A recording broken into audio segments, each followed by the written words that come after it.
Judicial reforms commission করে বিচার ব্যবস্থার সংস্কার করা সহ প্রায় 10টির মতো সুপারিশ করেছেন নারী নেত্রীরা। সকালে প্রধান উপদেষ্টার কার্যালয় যমুনাতে বিভিন্ন পেশাজীবী সংগঠন এবং নারী নেতৃত্বের প্রায় 30 জন প্রতিনিধি প্রধান উপদেষ্টা ডক্টর মোহাম্মদ ইউনূসের সাথে বৈঠক করেন।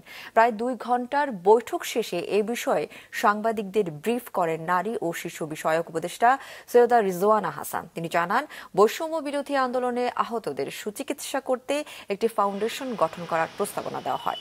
নারী অধিকার রক্ষায় একটি উইমেন রাইটস কমিশন গঠন, নারী বৈষম্য রোধ ও সম্পত্তিতে নারীর অধিকার প্রাপ্তিতে আন্তর্জাতিক আইন গ্রহণ করা, আদিবাসীদের সাথে কথা বলে পার্বত্য আইনের পাশাপাশি কল্পনা চাকমা মুনিয়া হত্যাকাণ্ড সহ এ যাবৎকাল খুন গুম হওয়া বিষয়ের নিষ্পত্তি সহ নানা বিষয়ে আলোচনা হয়।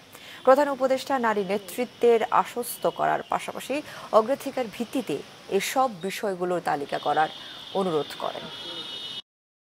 যদিও নারী সমাজ, কিন্তু সব আলোচনা কিন্তু নারী কেন্দ্রিক ছিল না। কিছু কিছু আলোচনা দেশের সার্বিক পরিস্থিতি সম্পর্কেও ছিল।